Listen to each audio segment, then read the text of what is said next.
Hi, I'm Chris, and this video is about fixing a saggy couch with serpentine springs, especially the cheap kind like mine.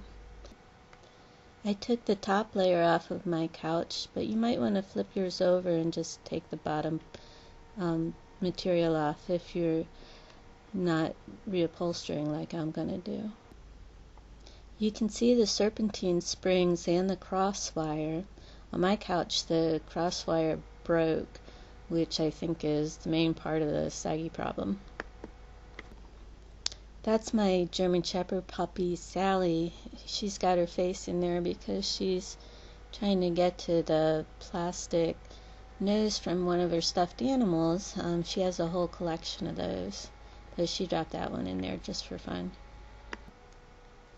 Here's a close-up of the springs and the crosswire, which broke or is just stretched way out of shape or came loose, I'm not sure. But you could go to the upholsterer and get the right parts and get the right tools and all that kind of stuff, but you know, I'm a pretty geeky engineer myself, so why bother with all that when you can use cable ties? These ones are 11 inches long, and there's 100 to a pack, and they cost about $11 a pack, and I got 2 packs to do this couch. I approach this in a similar way to tying springs when you're reupholstering a chair, but I figured the cable ties would be strong, and I could put them on and just put them finger tight myself, which I have a muscle disease, so that was something I could do with the strength that I have in my hands. So I looped and connected the springs together on the diagonal, and I left the crosswire on just for a little extra support.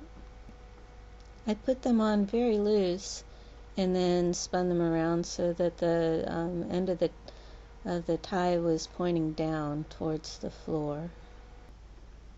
Then I pulled them as tight as I could without hurting my hands.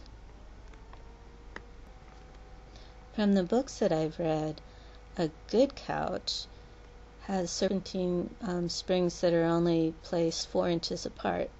Well, needless to say, that's not the case with my couch. And so when I needed longer strips, I just connected 2 of the cable ties together like this. Then I went ahead and looped them around the wider space springs, again making sure that the ends pointed down.